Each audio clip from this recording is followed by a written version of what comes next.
like Joe Rogan. All right, guys. Wesley Marquis from the Paranormal and John Johann from John Johann.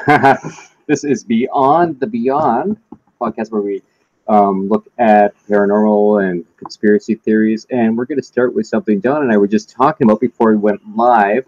John, you want to start on that?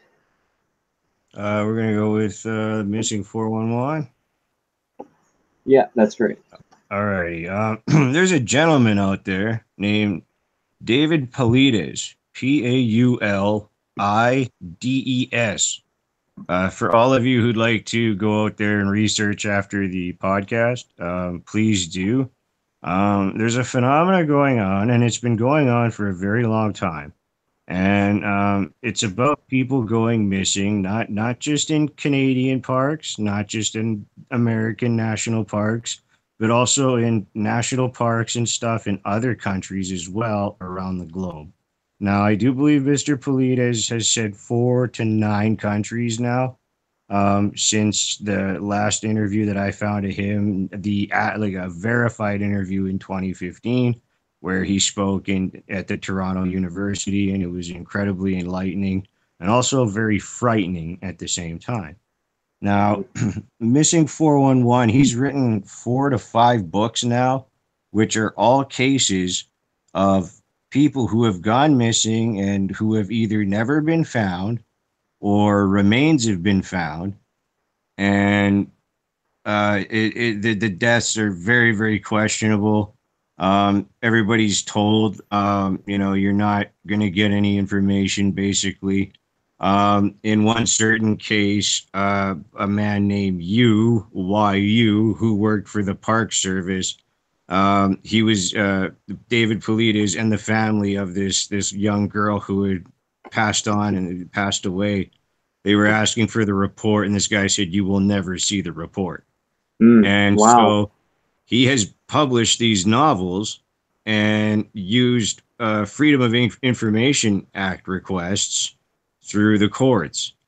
And they are giving him so much hassle now that they have actually called him a serial, whatever it would be to look up, like to file a Freedom of Information Act request. Mm-hmm. So instead of the regular charge that they would charge a regular citizen, they're going to try. They said they're going to charge him $37,000 for a list. Jesus. Of reports that are basically completely redacted in black ink. Then they said, because he said, well, I want the entire region. I want this whole park. You know what I mean? I think it was Yosemite. He said, I want Yosemite. And he goes, I want everything in the system. And they came back to him and they said, we want $800,000 for Yosemite. Yes. And $1.4 million for everything we have in our system. $1.4 million for all the information they have on missing people. And the thing is, though, is they say that they don't have records. They do not keep records of people who go missing in their national parks. Oh, come on. But apparently they have these lists. Exactly. That's why I fell down this rabbit hole. Because every case that this man documents is all the truth. Okay? You're saying that the government is telling him that in order to get information on missing people, he has to pay. What was that number like? An exorbitant sum, way more, because he's been classified as like a serial requester or a serial filer or something like that, right? So they've given him this bogus title and said, like, you've been using us for so long, and then he goes, well, I'm a published author. And that usually gives you a FOIA request for free being a public author. And they said, well, we've actually met with our community, with our committee, and we've actually decided that you don't have enough books published to qualify for that type of credit. Oh my God. And he's got 5 huge telephone book-sized books that are completely filled with reports of these people who have gone missing, whose families have never gotten, any justice or any explanation at all as to what happened to their family member, if they're lucky to get the remains at all. Wow. And the remains are a completely other story. Is this in Canada that they're trying to ask for that much money just for the records? I don't know. It's more in America. I'm not sure what's going on with Canada. I know he's filed FOIAs in Canada, and I was not aware that you could file a FOIA in Canada. I thought that was just an American thing. So I'm not. I think he just confused his verbiage as he was talking on a radio show. And the one link I sent you was his Canadian talk where he presented all Canadian people. Right. And so, what do you call it? Like when you do get a chance to watch it, it's really interesting, and like your jaw's just gonna drop. Right. And for those, sorry, John, just interrupting. Just for those who are watching right now, what we will do is we'll actually post those links in the description so that you yourself can actually go and take a look at those as well. Absolutely. But go on. Yeah. And then, so the thing is that Mr. Politis doesn't say, "Oh, this is UFOs. These are aliens. These are, this person ran into an underground base." Have you ever heard of the underground staircase theory? There's underground staircases all over the world and stuff like that. He's actually thoroughly debunked that, and he claims the majority of them are actually Photoshopped. He said if you do kind of see a staircase, generally it's from a house that used to be there. The staircase is cement, ergo it gets grown over or whatever, but it's not going to die as fast as, anything other around that site. Mm-hmm. And so he really doesn't believe in the staircase theory. Now, you might think, like I was saying before we came online, satanic ritual abuse, maybe Satanist, or a serial killer, something of that nature. Yeah, that's where my mind went, was what is a serial killer there. Exactly. But the thing is, what makes this paranormal is that even Mr. Politis himself does not have a theory on what is happening to these people, because he says he cannot comment on exactly what he believes is going on. Because if he gets another case and there is all of a sudden forensic evidence on these bodies, which they're not, and I'll get to in a minute, or something other than that, and somebody gets caught for this, then he's going to be eating a bucket of scorpions, as he says, because he's going to be saying the wrong thing. So he doesn't have an answer. He's just providing the facts, you know? And that's what I like about this guy, because he's not sitting there ranting and raving and saying these are reptilians, these are Satanists. Because the thing is if anybody went in there to kill that child, there's a lot of them are children. The majority of them, though, are either incredibly bright people, or on the other aspect of the autism scale, they're on that side. Okay. All right. That's now you also have a high concentration of bow hunters that are also missing. That also, yes, bow hunters, not regular rifle hunters per se. It's mainly bow hunters. And surprising enough, he only has 2 cases with African American people. Wow. John, just going to stop you here for a second. Just want to say hi to Mary Lou Kinvig. Hey, Mary Lou. And ODS/D Shadow Demon. Thanks for stopping by, guys. Hey. OSD. And yeah, just don't want to ignore the chat here. Absolutely not. Absolutely not. We are going to love our chatters. We are going to be checking back and forth in the chat as the show progresses. I probably go back and forth in there every I'd say 4 minutes or so. We'll check the chat, and I'll just, if there's anything interesting that you guys say there. Yeah, any questions, comments, anything like that, drop them down there, guys. We'll get to them. Yeah, absolutely. So, as I was saying, you believe it could be a serial killer, perhaps, or something of that nature. That's or a group of killers, perhaps, that are networking all along through America and into Canada and into these other countries, you might say. Now, there's one theory which brings Bigfoot into this. No And kidding. what happened was that there was a young boy and this young young woman, sorry, and she was with her family and a group of people, and they were on a nature walk, and she had told her parents, I'm going to go down and I'm going to go with this older guy and I'm going to photograph some pictures over there. And then so she told the old guy she was going to go further and take a photograph of something else, and there was a bluff there and there was some dense forest, and the man saw his child go in there but never saw the child come back out. But Wow. there were reports that people saw a man or what looked like a bipedal figure running with something on his shoulders, Strange. and that would match basically the description of the son that went missing, who was never ever found again. The And son. I thought you said it was a daughter. daughter, yes, I'm sorry. And there's also a case that involves a young boy that happened with. I could be matrixing the two together, and I do apologize because I did fall down this YouTube rabbit hole just the other day. And but it's people are shouting Bigfoot, and a guy got access, and he was talking to these park rangers, and he said, look, after that Mr. Yu told him that he was never going to find out that father, he said he was never going to find out what happened to his daughter ever.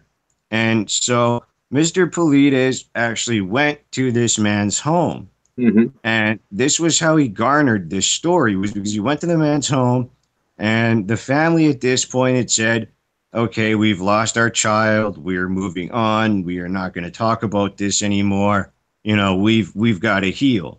And so when he went there, they let him know that, and Mr. Polita said, look, if you just give me 15 minutes of your time, and the guy said fine, and he went outside and they spoke. And the guy is now, appealing to congressmen and everything else because, like, what has happened to my kid, you know?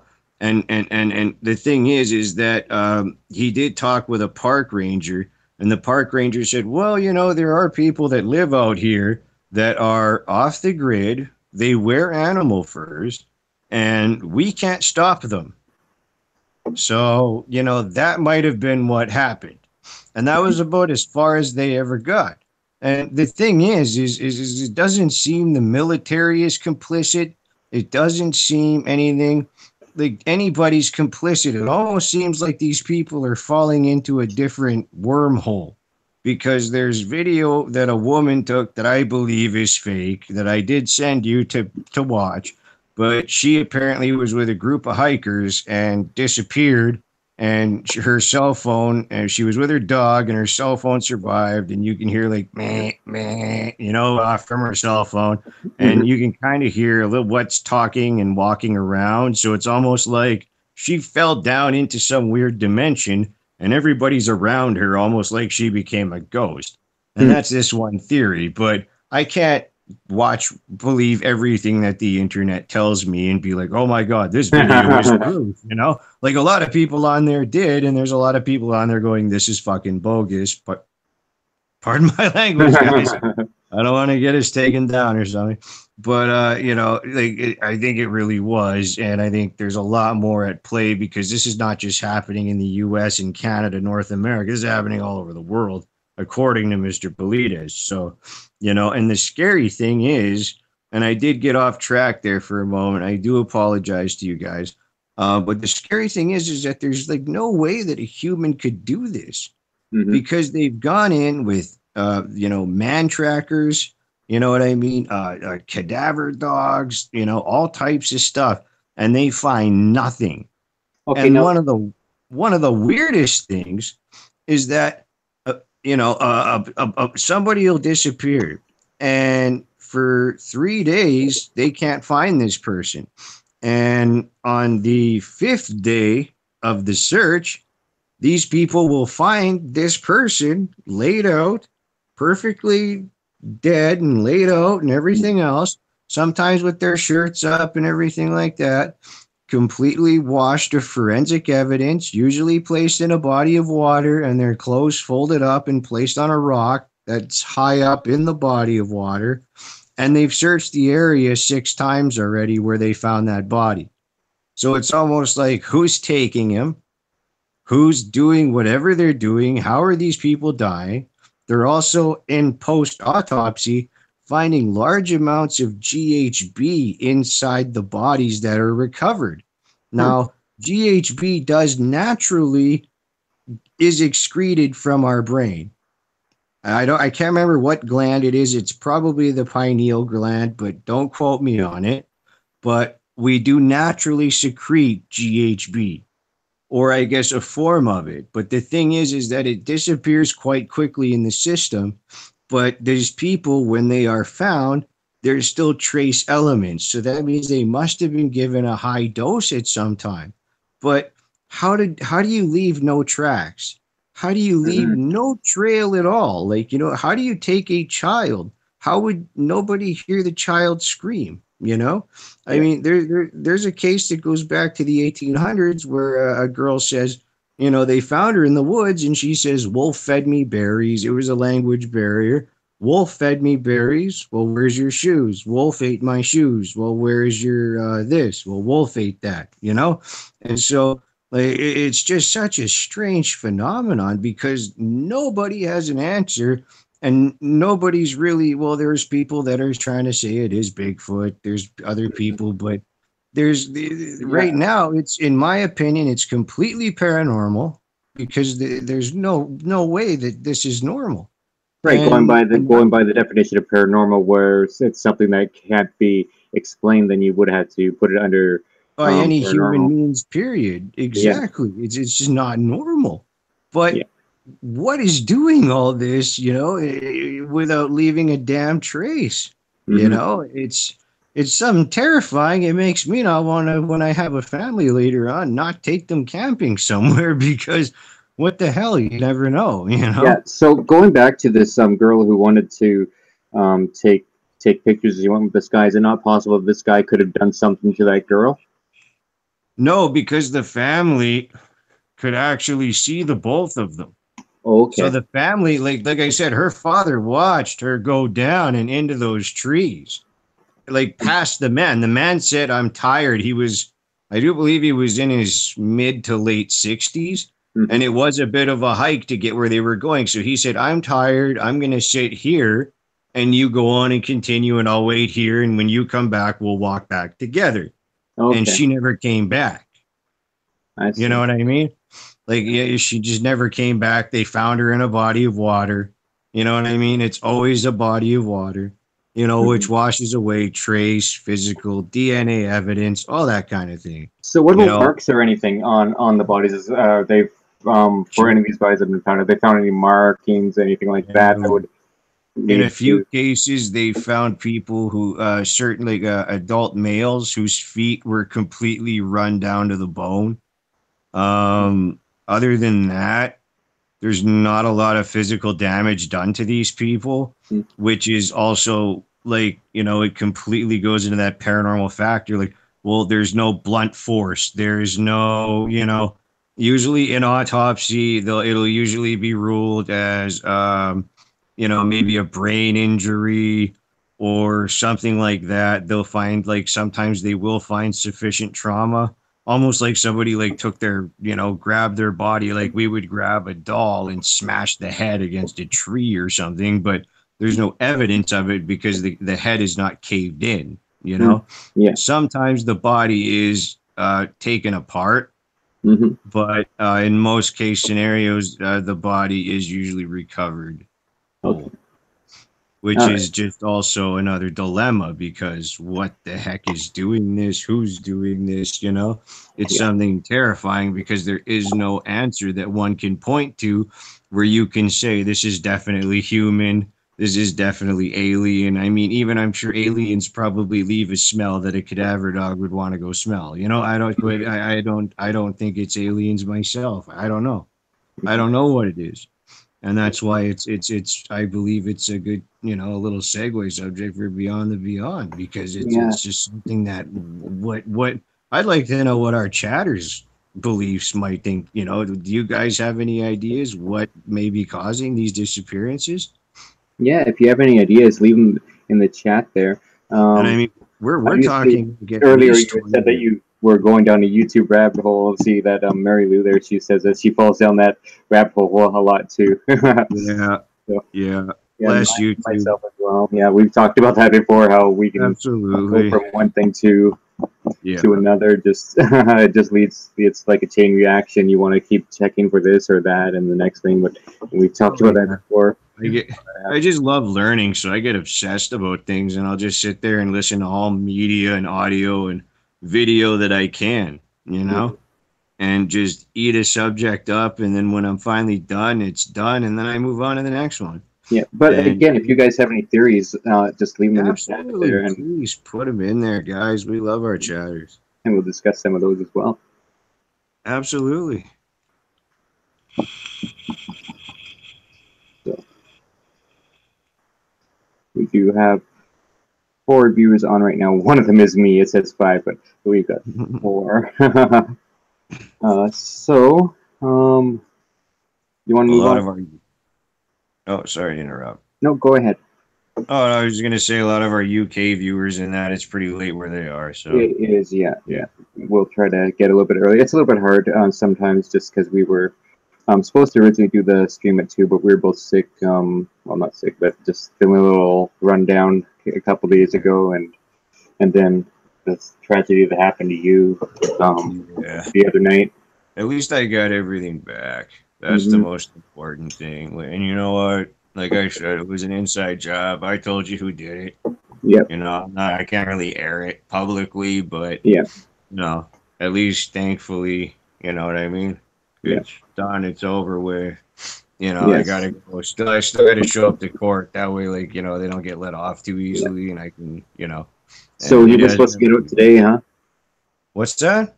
He was supposed to get out today. But today's Monday, isn't Well, it? I don't know. Depending on where he's going to be on the docket for criminal court, I haven't gotten a notice yet. Mm. Like they would have come to my door and spoken to me and said, "Okay, there's going to be."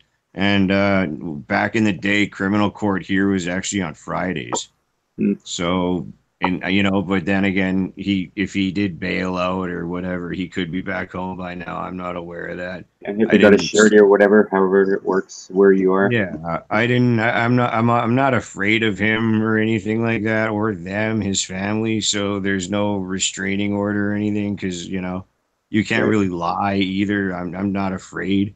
It's just I'm angry. So and it's that's just that. I'm still a little Yeah. bit angry about it, but I'm just Yes. glad everything. The guy Yeah. was stupid enough to keep everything in his bloody apartment, and so Very stupid. the Well, police went in there and took all my stuff, and he tried taking the autographed Sidney Crosby that I have, and the yes. ones that are actually worth quite a bit of money, and was Yes. trying to say that, oh yeah, like he left stuff here, and I'm like, Yeah. yeah, you didn't leave anything here. Your father and your cousins came and did a home invasion and took all Yeah. that shit. So Yeah, but like, we don't really want to talk about that on air. Just yeah, I'm sorry. See, I but get a little going back heated. to, we were just asking chatters if they want to put anything in the chat regarding theories. We have Mary Lou here. She says that she has no theories, but I do find it strange that they want to charge so much for the papers that would set alarm bells ringing. Yep, it's coming up for 2 a.m. here. Oh, absolutely. You're in the UK. Absolutely. Even Art Bell couldn't believe it. Yeah. He was honestly like everybody's flabbergasted over the amount they want. Just what I mean, and that's so much money. 1.4 million for everything. Yet Yeah. they officially claim they don't have lists. But if you want to pay $1 million, like There this guy, might be a list. yeah. But he has been lucky, and people have that aren't always asking for these FOIA requests. People have gotten them to him for like $30. Hmm. You know what I mean? So they'll pay and they'll just send it to him and like get him the report for his own, because he's been researching this for quite some time, Yeah. and really, he still has not come up with what the heck is doing this because he can't, just say what he he just doesn't know. There's just way too, and same with me. I can't say. The only thing that I'd be able to think of would maybe be some type of fourth dimensional consciousness, Hmm. which, can break our barrier. And that's what's kind of suggested about when that woman goes missing, is that she's somewhere out in a different Well, they dimension. do say that there are gateways in certain areas that have been Yeah. used, like to go to the Well, past, to go to the future, or whatever. And Well, that's um, what the sorry to interrupt you. That was what some of the people were alleging about these staircases, was that perhaps the staircases were these types of paths that would get you there, mhm. and a lot of them were photoshopped and things like that. Yeah, So of course. he tended to disregard that. You know what I Hmm. mean? And I kind of agree with him on it, because there's no proof. But at the same time, it's so out there. Hmm. It's just so bloody out there that what do you really think? Yeah. And I can't even venture a proper guess, except for there's some weird way that, um, something manages to get a hold of you, and they don't leave any trace, any track, anything. Hmm. I wouldn't know. Like, they've even contacted the actual guy from Man Tracker, and they've contacted Les Stroud, the survivor man, and neither one of them can figure out anything that would cause, they have no idea. And Les Stroud is believed to have had two Bigfoot encounters, even though he won't say that they were Bigfoot. One Yeah. of them he said was an ape, but after that, what I mean? Hmm. If you want to watch that, that's on him on Joe Rogan's podcast, where he actually talks about that, Oh, okay. and All it's a right. great, yeah. He does two of them. They're both great podcasts to watch. They really are. So Yes, yeah, and this is a good segue into what the topic for tonight is, and that's the Dyatlov Pass. Dyatlov Pass Incident. Yeah, Yeah, which happened in 1959. Now, what happened was that it was actually 10, but there were one, tons.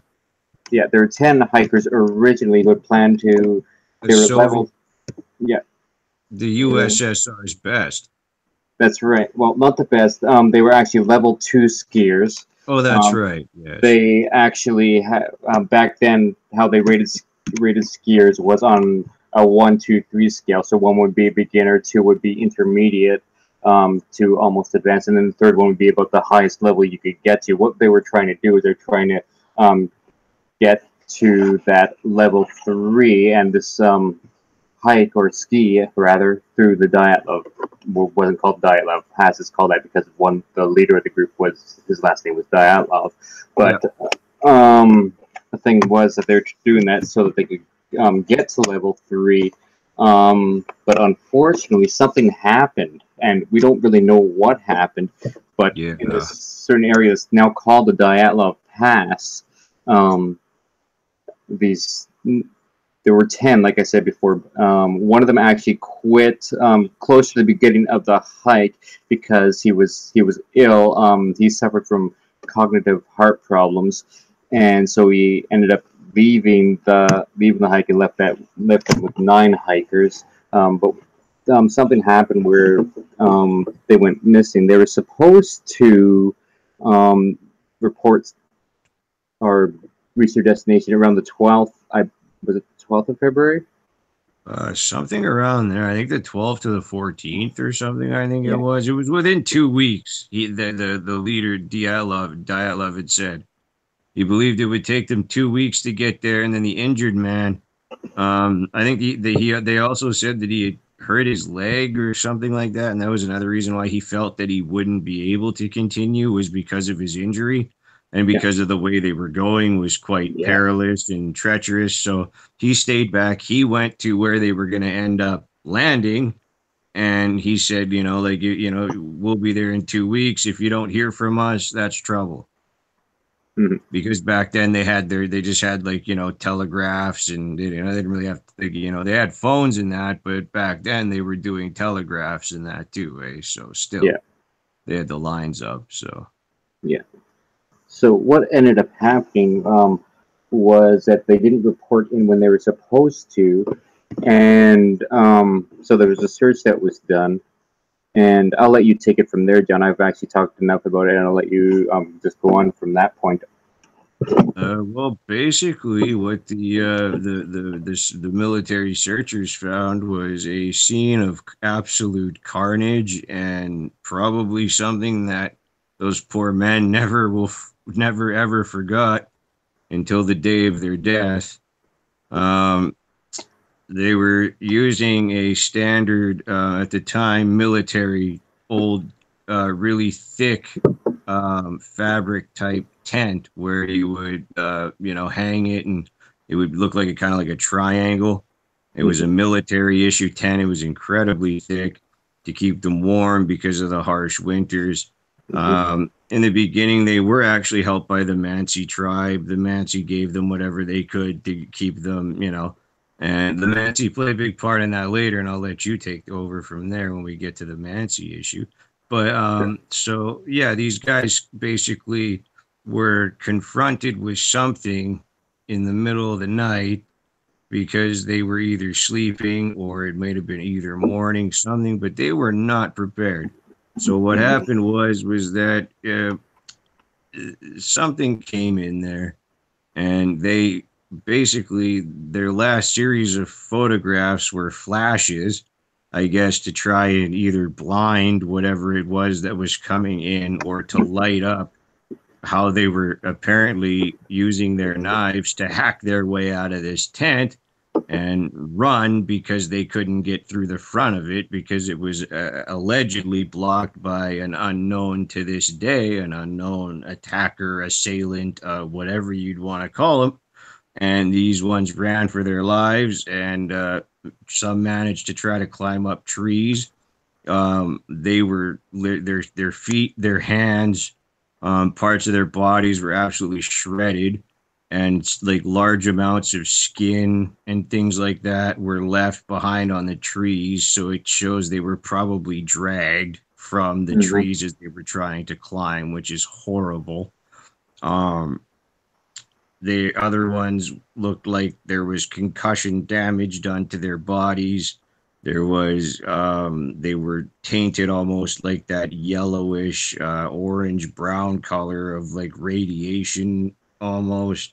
Mhm. One was missing his eyes, I do believe. The other female, who apparently had a mouth and would tell you where to go and how to Yeah. get there, her tongue was cut out.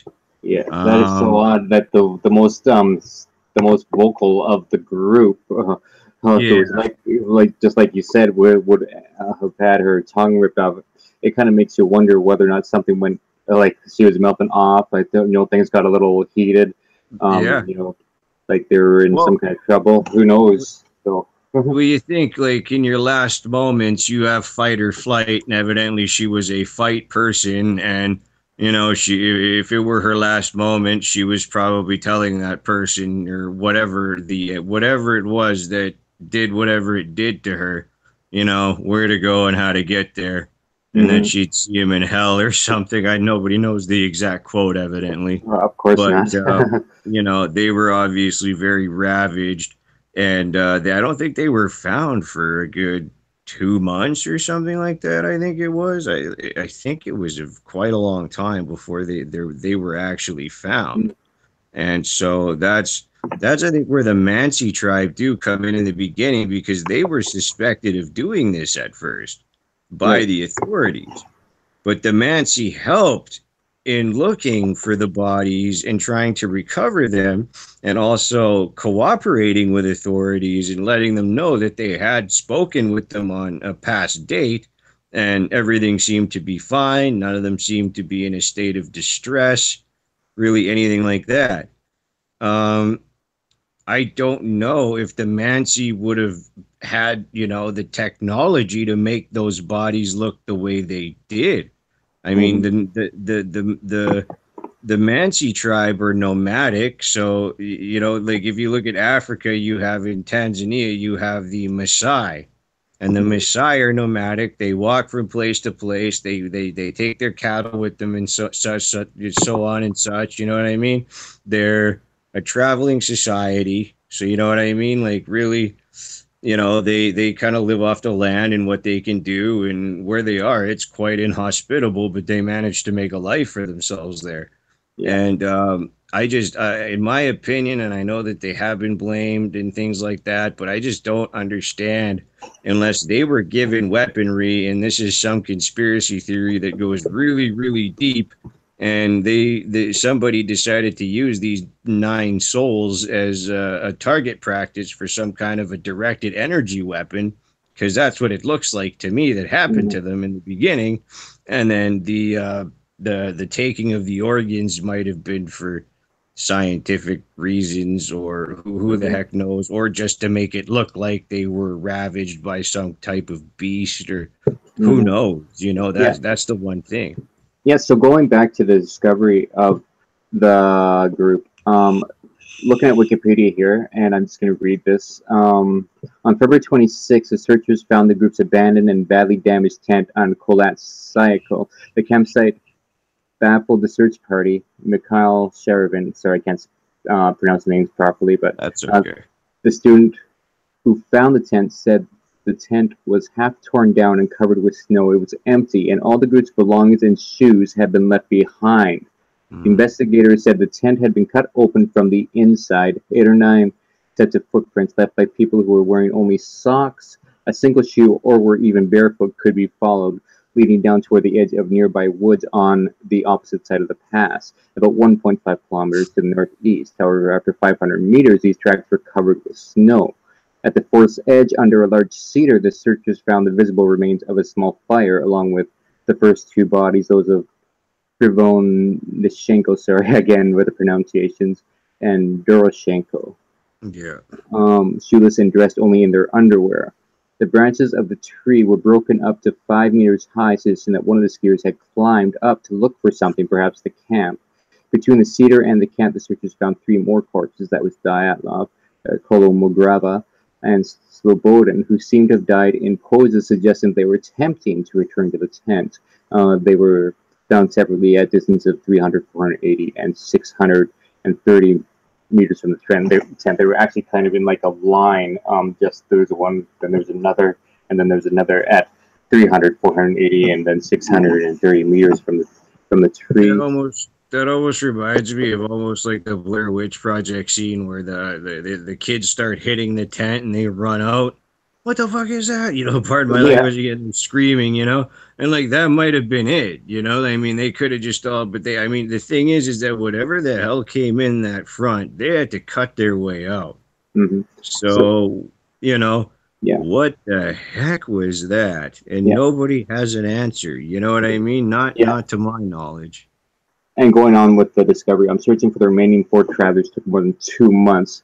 More than 2 months. They were finally found on May 4th, under 4 meters of snow in a ravine 75 meters further into the woods from the cedar tree. These 4 were better dressed than the others, and there were signs that those who had died first had apparently relinquished their clothes to the others. So so obviously the survivors took the clothes from those who had passed away. Zolotaryov was wearing Dubinaya's faux fur coat and hat, while Dubinaya's foot was wrapped in a piece of Krivonyshenko's, sorry again with the pronunciations, of wool trousers. So it's like, in a way, it's like, were they spared for a future killing and given those clothes to keep warm at least, or were they just afraid to go back to the tent and manage to get the cojones to take the clothes that they could off the bodies to obviously try and keep themselves warm and not die of hypothermia or some sort of natural cause of death that would lead from exposure. Exactly. And I mean, you'd think they wouldn't want to go back to the tent and set it back up and everything because it might come back.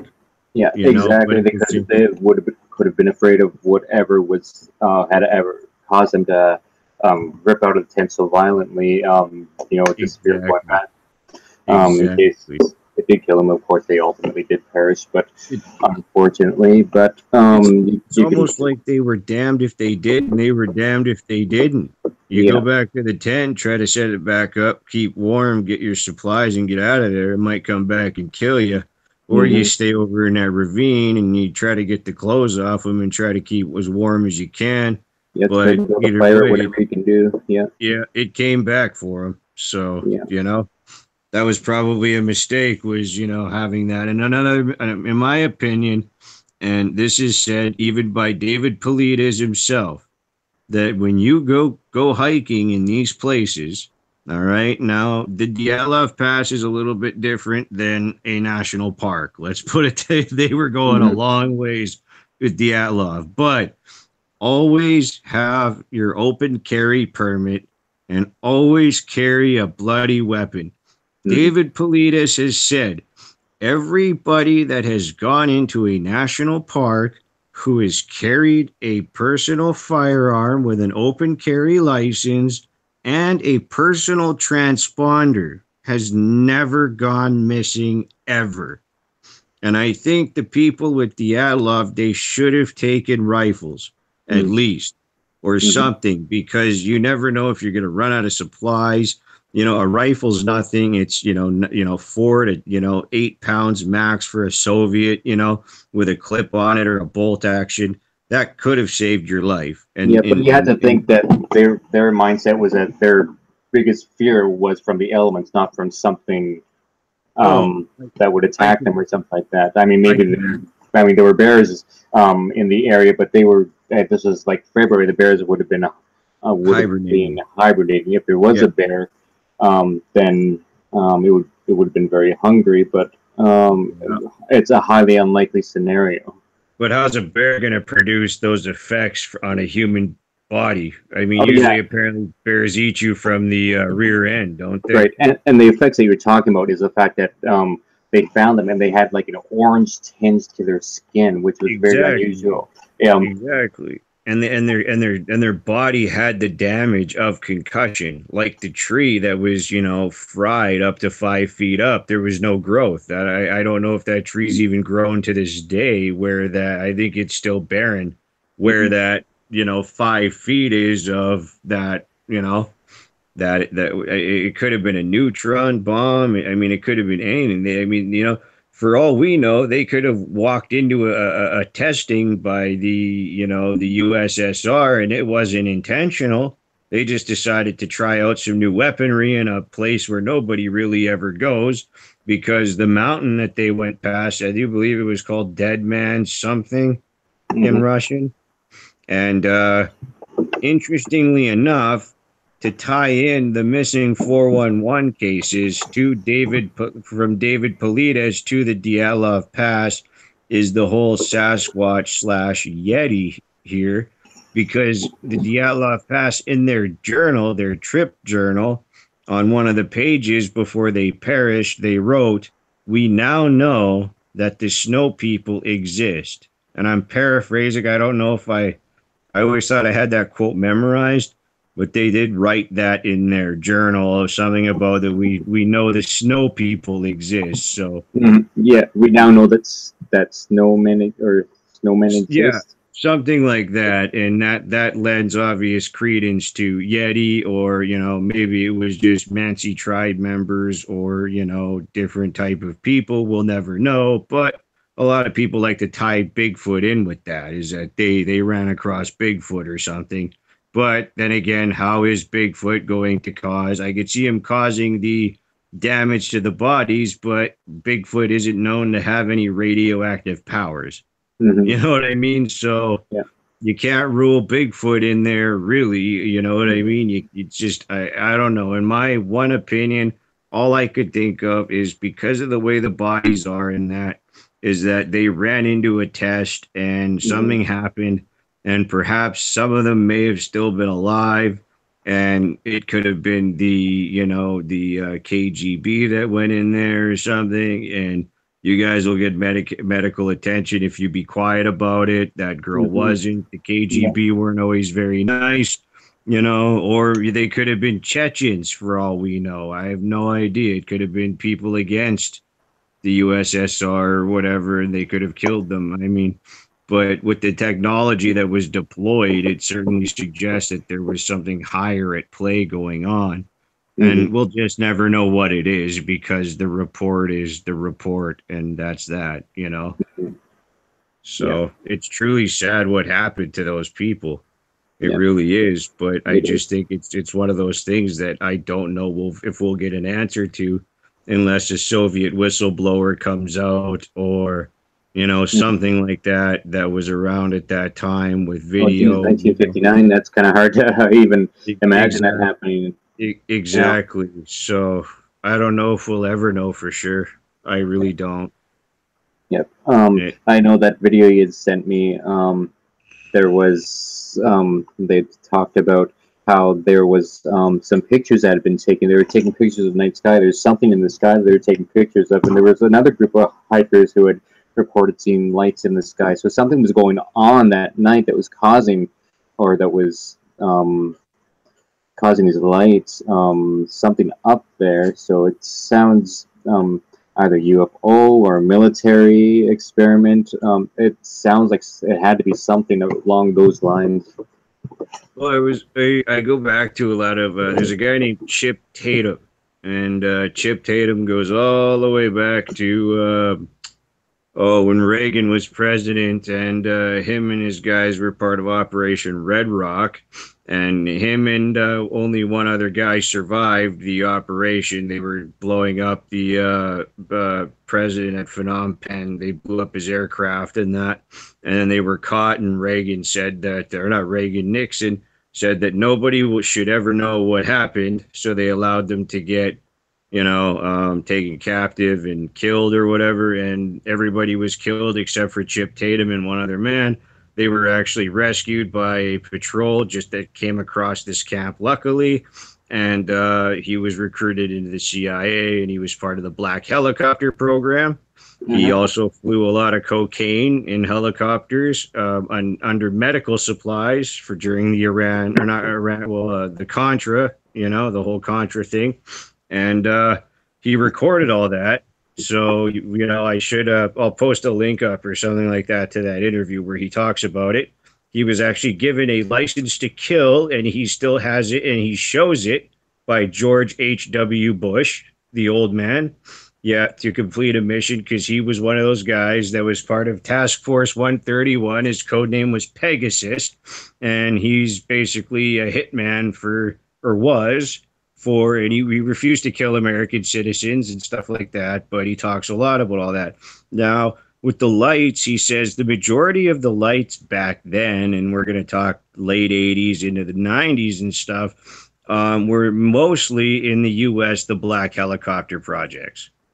He said it was usually either us and the little birds, and everything was matted out. That's why you didn't see, like, you get the tail numbers and all that were there. They were just painted in a matte color. So that way the person wouldn't be able to read them or anything like that unless you were standing right up to them. And so, lights in the sky back then, a lot of them were actually military type things. And then the other ones is, if you just look recently at last year's NASA ISS feed, they cut that feed many times because you saw discs and things going in and out of Earth's orbit and going into Earth and flying out of it. So, you know what I mean? It's crazy. It's crazy. And I'd like to know what some of our chatters think about, NASA cutting off their own feeds because there's, flying discs flying into the Earth. Yeah, so if anybody has anything to say, again, just leave it in the chat. Even if you don't, even if you aren't able to catch us live, leave it in the comment section or what have you. So. Nothing going on in the chat right now, John. All right. Well, I just want to take a quick second to just give a shout out to Louis Fisk.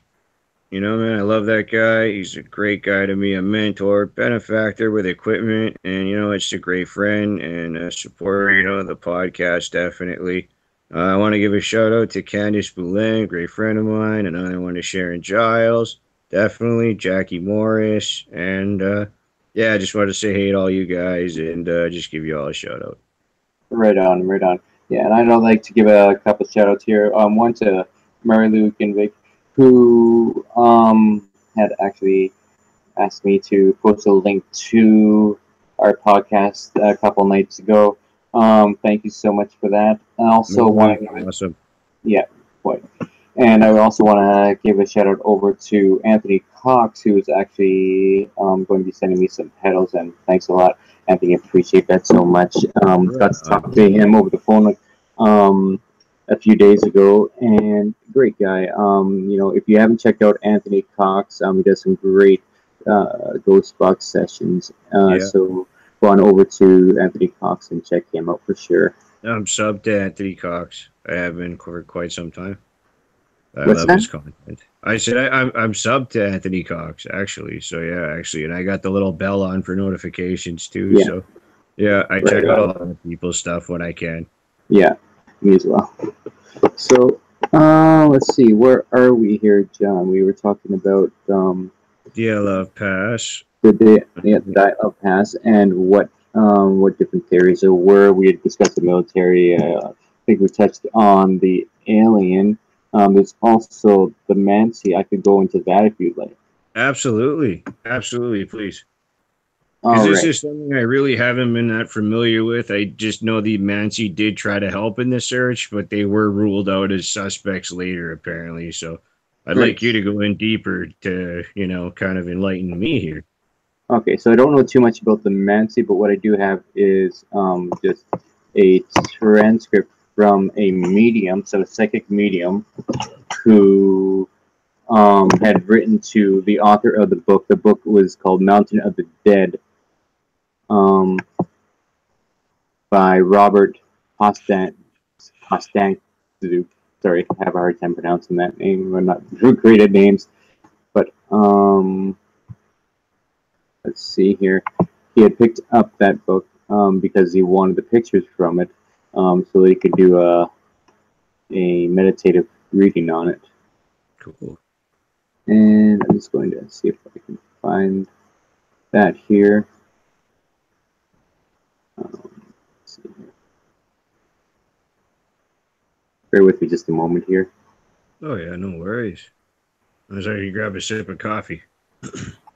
Okay, so he says that he was contacted by a medium in California who very kindly went to the trouble of carrying out a session using the pictures from the book and the map on the route. And just bear with me here. I'm going to see if I can share my screen so that other people can see what I'm looking at, as there's some graphics involved.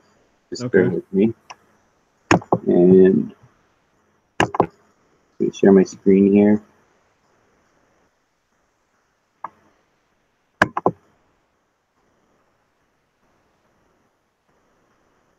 Here we go. All right, let me know if you can see this, John. Absolutely, yes, I can.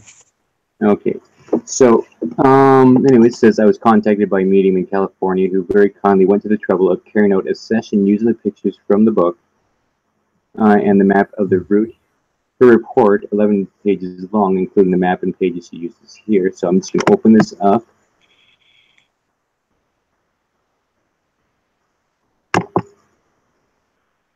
And hopefully you'll be able to see this as well. It's going to take a couple seconds to load.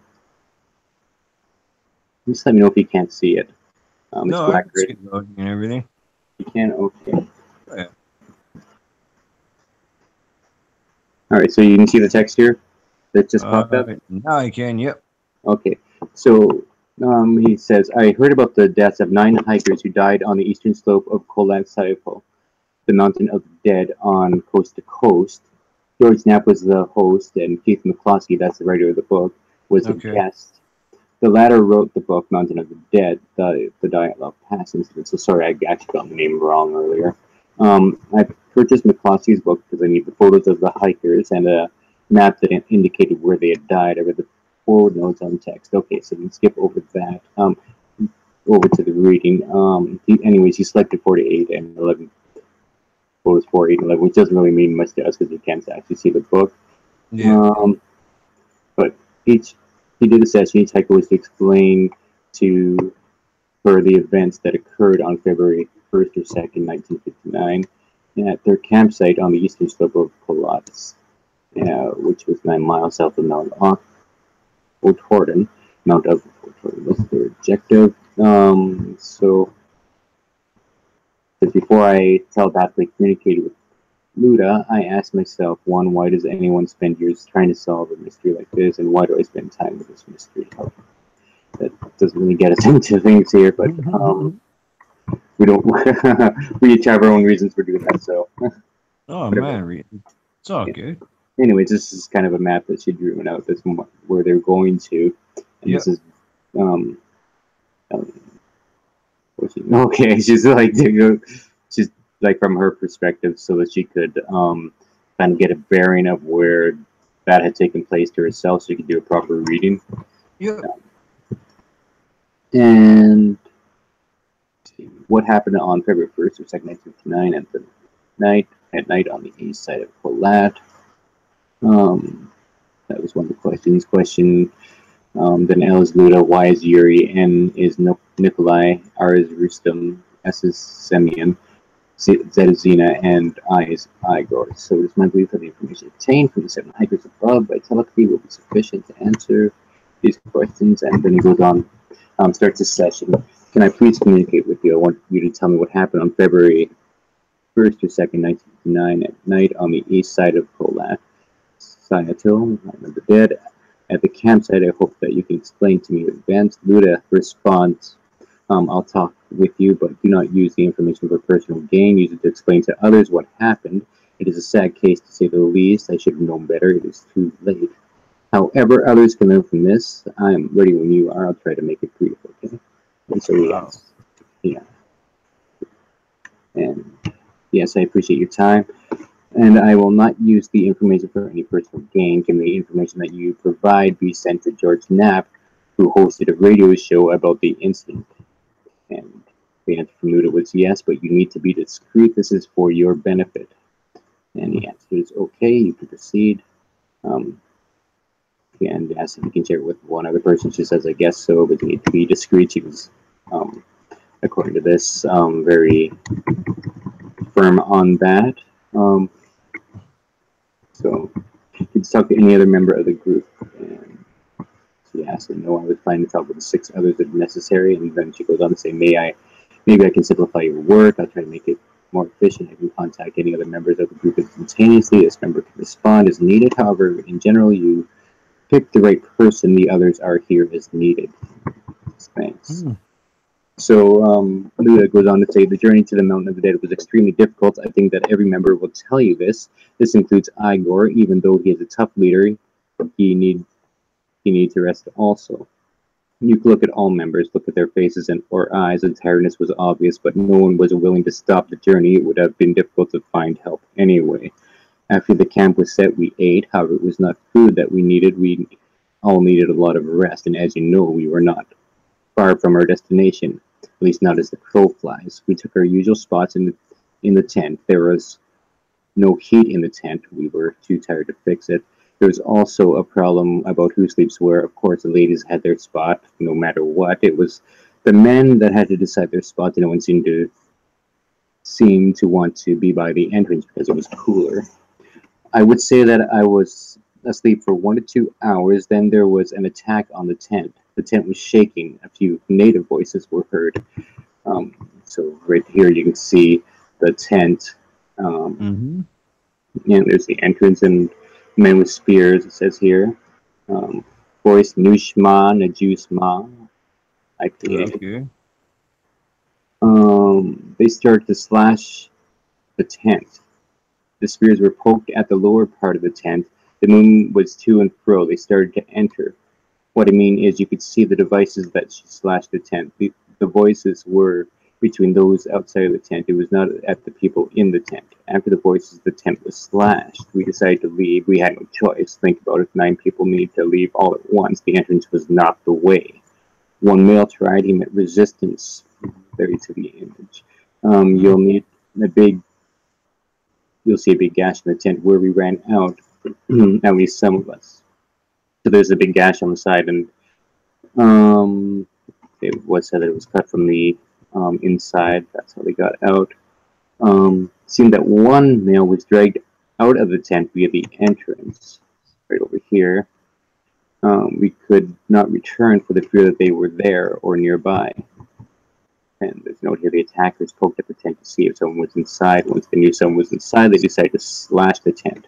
The number of people outside the tent is not known. Then another voice, Mavasa, sound that was made by hackers, not Russian. It's very dark to see anyone. What happened to the hikers? I consider 7 hikers. They killed her. Xena, she was so cold she froze. Holy shit. He was stumbled. He was killed. You cannot win the fight with one man. I slipped down something. They let me go. It appears that he was hit in the stomach. And as soon as he was outside the tent, he was gone. No chance for him.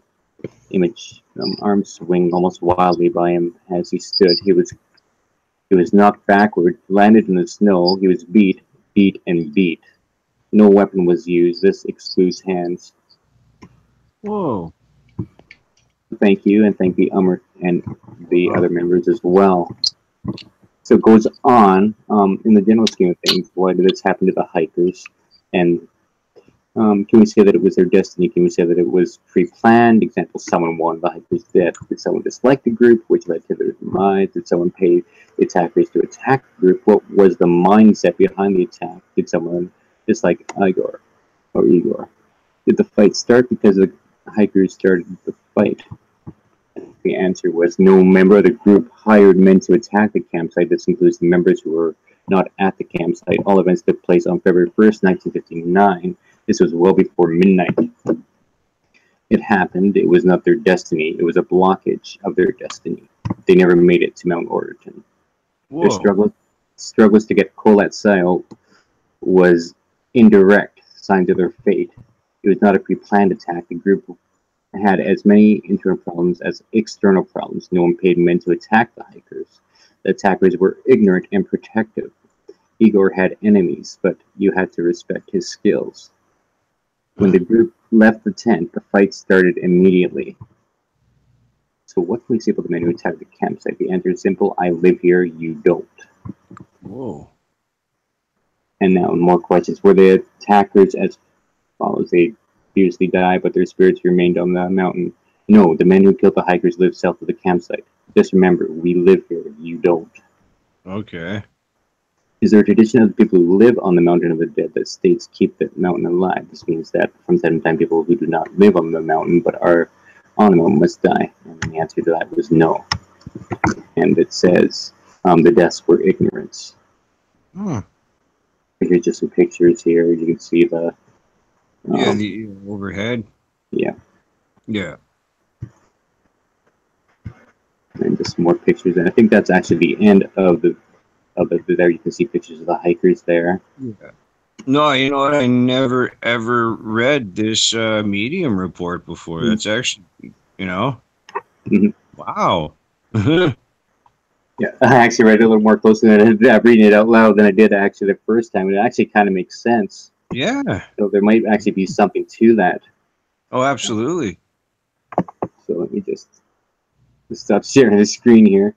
Well, I mean, that's even more terrifying because that could lead credence to a rogue faction of perhaps Mansi or other people that just kind of, hey, you've encroached on our territory, and that's the end of you. Mm-hmm. So to speak. Yeah. So, well, like it says in there, we live here, you don't. So. Yeah. But just to murder them in such a gruesome and horrific fucking way, pardon my language, but just to do that to another other human beings, it's like, we're skiers, we'll be gone in the morning. I'd be like, okay, fine, we live here, you don't, and you got till morning, take off, and then maybe they were trying to iron agreement out, and then the one that had the tongue cut out because she had a loud mouth. I'm not trying to advocate violence against women, but maybe she started beaking off or something, and these obviously warrior driven type guys almost kind of remind me of the Dothraki or something. You know what I mean? Like, they just killed people because, you know what I mean? Or the other ones from Game of Thrones, they're the Greyjoys, where they sacrificed the rowers to the drowned gods and stuff like that. They always did knock people over the sides of the boats. Yeah, So it sounds more to me more of a territorial thing. If you go yeah. by this reading, it was Oh, like almost like a mini territorial war type. Well, it wasn't a war, but an territorial ambush, thing. more Yeah. like it looked like it was like a. She said it wasn't pre-planned, so I mean, whoever it was must have came, upon them, and then just quickly said, okay, we're gonna do this, fan out, and go and start cutting. And I Yeah. guess maybe if they were getting slashed from the outside, then they must have just used their knives and just cut those slashes and then took off. And I don't know who was at the front of the tent, but if, he was probably the one that, mercifully probably died first. I Hmm. don't know. Yeah. You would just assume anyways. Yeah. It is an interesting theory. Well, especially Yeah. with the camera, because the last shots of the camera were all just one big flash. Every shot was another, just a Mhm. big light, all black and then one gray spot. So were they blinding that person that came in, or were And if they you look trying at to it, like? yeah, and if you can go to the website, which I'll actually leave in the description as well for the book. Yeah. There's actually you can actually see the pictures, or maybe it's the video that I saw the picture in. So I'll link that video that you'd sent me as well, John. So if you could take a look at that. But there's a picture Mhm. where you can act. To me, it looks like you can see someone's face. You can't tell who it is, but it Yeah. looks to me like a face. So maybe it was like a picture. If it was an attacker, maybe that was a picture of one of the attackers, possibly. Who knows? You would have to examine it and see if there's any similarities between the hikers or not. Well, And since they optioned the rights and they've made the movie, a lot more people have taken notice now, and you know what I mean? Whereas before, when it was new, people just didn't have any idea, and then they option the rights and they make a movie, and now people kind of take it a little more seriously because it's based on true events, so to speak. I haven't seen the movie myself yet, but mhm. I haven't either. It'd be a good one to watch though. oh, Early if you're absolutely, watching. absolutely. I got Netflix right now. I'm doing Santa Clarita Diet. We're supposed to do a zombie. Cool. Jolene and I were watching. Jolene and I were watching iZombie for a while there, but I don't know if Well, any now new ones have my been uploaded. girlfriend my girlfriend and I too are watching it, and then now they're only coming out with episodes every 2 weeks. So we're just Oh waiting yeah. for, yeah, Oh, we're there's just some new waiting. ones. Yeah, we're just waiting for the third season to be full, and then we'll just watch it again, over. So Yeah, that yeah, makes. Yeah. but yeah, iZombie's a good one. That's Yeah. really creative. How she eats Yeah. the brains of somebody and becomes them and all that. Something that you don't see in any other zombie type. No, no, it's actually like you kind of have like good zombies, and you have bad zombies, good zombies who are eat- just feeding off of dead people, and there's the bad zombies that are just killing everybody. And Yeah, yeah, yeah. There's another good one story. too. It's that one that my girlfriend likes now with that guy Murphy and everything like Hmm. that. Ah, Walking Dead. Walking Dead. no, not Walking Dead. No. I haven't seen too many of those. Oh my goodness. I can't. Oh, Z Nation. There you go. Z Nation. Okay, I've watched some of those. I think. Yeah. Murphy's freaking awesome when he gets his little community together and stuff. It's funny. Yeah, Murphy's pretty cool. The Walking Dead. I'm just waiting for the newer seasons and that, Yeah. and then I've seen everything there. So Yeah. Speaking of TV shows and movies, that documentary that we are going to discuss, Demon House. Tom had pointed that out to you, and we both watched it. Um, your thoughts on that, John? amazing, amazing. So, It's right off the hop. That's what I gotta say. Is I started watching that thing and I was sucked into it, and I was like, boom, 30 seconds in, I was just going deep. That was it. I'm watching this. yeah, you're hooked, huh? Yeah. Yeah. So, for those of you who don't know, there was a house that had some kind of demon possession going on there, some kind of entity in it, and a whole bunch of stuff happened in the house where a child was walking up the walls or something like that. Yeah. Well, what happened was the guy said that the at first one of the kids, one of the boys was chanting, And then it went to the other brother and started chanting. And then the daughter walked into the room and then she started chanting. Yeah. And then what happened was CPS was called in with a sheriff. And the woman from CPS who testified to it on the documentary saw the child run up the wall backwards with his back still facing the wall. So he went up like this and then all the way around the ceiling and came back down staring at her, basically. So he went up the wall backwards on the ceiling upside down and then back down the other side of the wall and looked at her, and then she ran out and would never go back into the house again. And what I felt was something that was really sad was that just because the one member of the family went into the house, the other You're muffled a family... bit there, John. Yeah. You're muffled a bit there. I think your hand might be covering the mic a bit. Oh, sorry about that. But no, the guy that showed Zack and them around in the house, the family wouldn't let them back in the other house because he'd been in the house, or he'd been talking with Zack and he might bring it in with him. Remember? They didn't want to let him back in. That was pretty sad. Yeah. I mean, you know. So, anyways, Zack Bagans, the guy who did the documentary, is also famous for Ghost Adventures. I believe that's what it's called. Yeah, Ghost Adventures. Yeah. He actually ended up buying the house, so he did a big documentary on it. It's for those of you who do go to watch it, just go into it knowing that it's not a investigation per se, but it's more of an investigation on the house and everything that happened there. Yeah, it's more a documentary. Yeah. It's more of a documentary. You're not going to see him walking around with the ghost box a whole lot, or Aaron and, you know, everybody else there and Billy and all that kind of stuff. It's more what happened there. It's more like an inside look of why everything went down the way it went down and why we had to do what we had to do in the end, which was, you know what I mean? I don't know. Yeah, well, we don't really want to give away the endings. No. So, but what they did at the end is the reasons why they ended up doing that. Yeah. No, not at all. So. Yeah, I thought it was very good.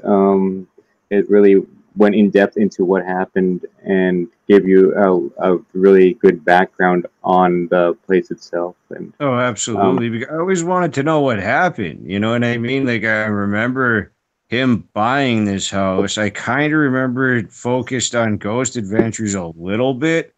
And then he bought this house. And then Nick left shortly after he'd bought the home, not citing that it was because of this house or whatever. But he did say that place was... John says, hi, or not John, Ravenwolf, Chris, he says hey to us. So, hey, Chris, good to see you, man. Thanks for joining. Hey, man, what's up? Thanks for coming to see us. All right. Go on. So, yeah, he bought the house, and then right around that same time, that's when Nick left. And then almost after that, what happened at the end of the movie there, you know, that's what all I saw was an article online and stuff like that, and Zack talking about why things were going on the way they were going on at the end there, and why he felt he did what he needed to do, what he needed to do there. Yeah. So, you know, that's all I knew of that. And I always expected a Ghost Adventures episode or something like that. And so I was really pleasantly surprised when I saw the documentary, and it was like, wow, hey, look at this. You know, like I've never seen, you know, I never saw what happened here. So, and I've actually watched it. Chris says, hope you're well. Hope you're well too, Chris. Oh, yeah. I hope you're well, brother. Health is always number one.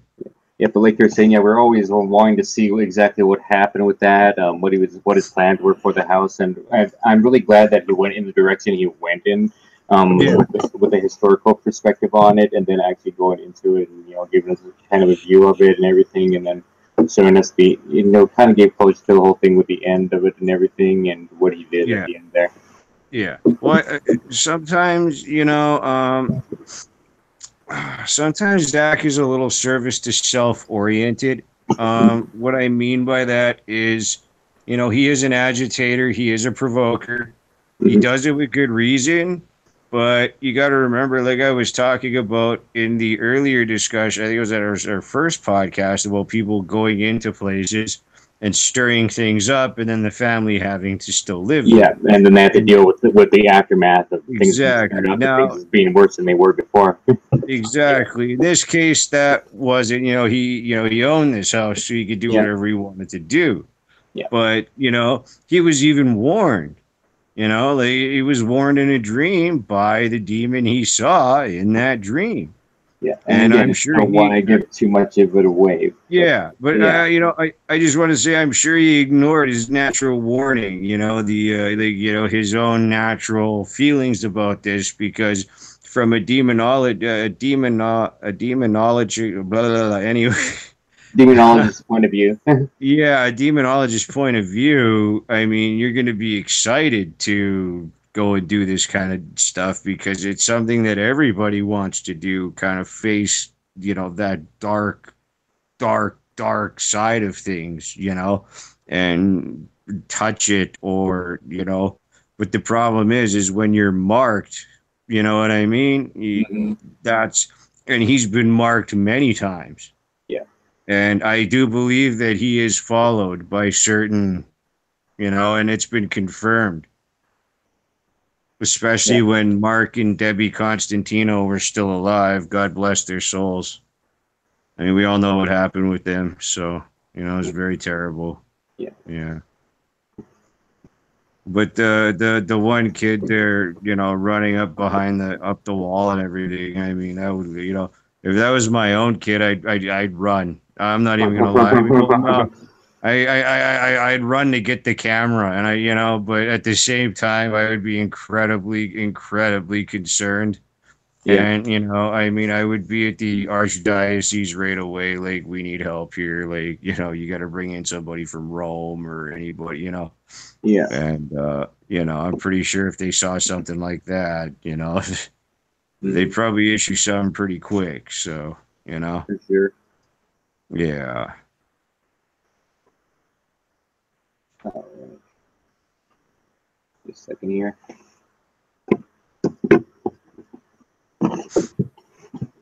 Just lost the chat for a second. I was trying to get it back. Oh, Yeah. So, I mean, um, this place. I'm sorry. Go ahead. I'm sorry. Go ahead. no, you go ahead. Oh, I'm just saying this place like was not a fear cage. You know what I mean? Like it Hmm. wasn't constantly bombarded by the EMF, that would give them hallucinations to, I Hmm. mean, that just wasn't the case. So, Yeah. you know what I mean? Oh yeah. Any EMF Um, readings they did, there was a brief section where they did something, but anything they did was in a concentrated area that was always around Zack. So. yeah. Well, I remember the quote, and I was like, I can't remember exactly. I think it was the one, the younger one. And she said, "My eyes begin hurting for no reason, and I forgot it's a warning sign for what's about to come." Mm. And so, it's like they were aware almost the way like you'd be aware if you were educated about a seizure disorder or something like that. Hmm. And Yeah, you'd see and the and symptoms. Yeah. and in my own home, I mean, sometimes I'll feel drained or whatever if there's something bad around here. You notice the mood change, you know what I mean? So, yeah, it's a little different, and especially I feel bad for people who live in something that's so negative. Yeah. It is. You can only imagine how hard that would be to deal with the Oh families yeah. and what do you do when your children are going through something like this? Oh, exactly. Like John Zaffis said in the Haunting in Connecticut on the Discovery Channel, that 2 hour movie from back in the 90s. There was like, a thing, and he said, "How are you going to fight it? You can't see it. Hmm. You can't feel it. How are you going to fight this thing? You can't throw a punch and knock out a demon. It's not going to work. Hmm. You've got, you got the word of Christ, you got the word of God. That's what you have against that type of force, so. Yeah, and if you get a bad priest, then you're in Oh, big trouble. absolutely. A lot of priests leave. Hmm. I mean, I've seen many big cases where, some cross flies off the wall or get out is heard and the priest just runs and they're like, I can't help you, peace. And no help from the Yeah. church. You know what I mean? So, Yep, because they were priests they are were there trained. until they found out it was real. Well, yeah, because priests are trained to what do you call it?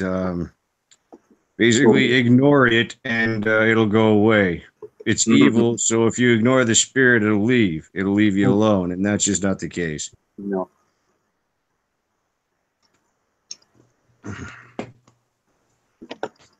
But also, the more negative energy you feed it, or that you allow it to take from you, the stronger it's going to get and the worse it's going to get for you. So you've always got to be, hey, quit doing that, Hi, kind Diet. of a deal. Hi, Deity Paranormal. How are you?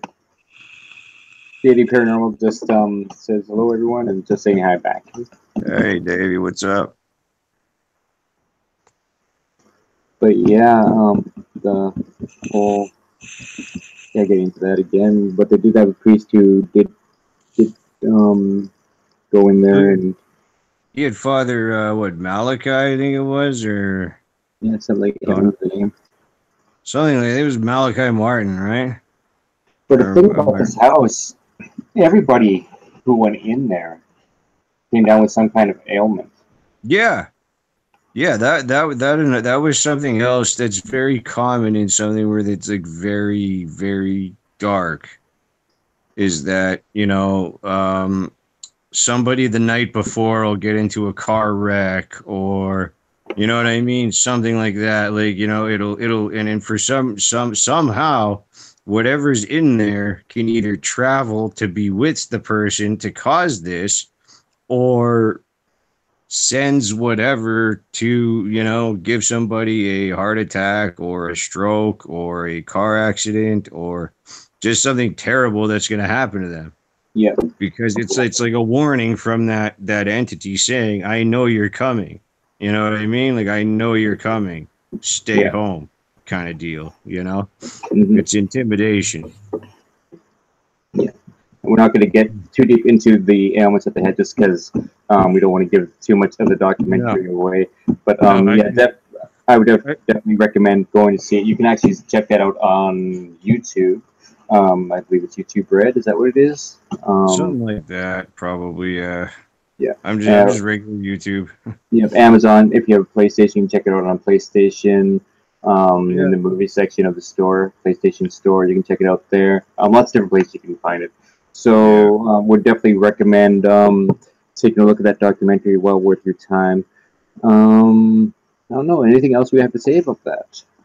Honestly, not much, except that it's just an amazing documentary. And honestly, the one thing that I guess would concern me the most was, the whole basement was done except for one area. Oh yeah, you're right. Yeah, so I think things were done there for a reason, and I guess maybe in another date I will expound on my theory because it's a big jump. Yeah, a couple months down the road we'll do that. Once it's for time to give everyone a chance to see it. A couple months down the road we'll take a look at it at the case again and go into more depth. Just right now, I personally don't want to give too much of it away. Me neither. I think everybody should see it for themselves and form their own opinions too. I'm gonna give it 2 thumbs up. I just gotta hold the phone, so I'm giving it 2 thumbs up, and I'm recommending it for everybody to see because it's seriously, I'll probably watch it again after the podcast. There you go. I'll probably just watch it again. Yeah, 4 thumbs up from Beyond the Beyond. Absolutely, Beyond the Beyond loves that documentary. Yeah, and with that, I think, John, it's time to say goodnight. I want to thank everybody who stopped in, even if you're only able to stop in for a little bit. We do appreciate you coming by. We know that a lot of people in the UK can't stay upwards, so if you do see this later, leave a comment in there, give us a like, and if you want, if you want to share the video, that'd be helpful to us too. We're a new podcast and just starting to grow, so that'd be very helpful for us if you want to help us out there. Yeah, please give us a like, a share, comments too. We love those. So, we just appreciate everybody who came, man. And, it was a great night. All right. So on that note, John, I'm going to say goodnight. Take care, everybody. Thanks for stopping by, and everybody take care. Take care. Goodbye. Good night, Wes. Night, John. All right. Peace, brother. Peace.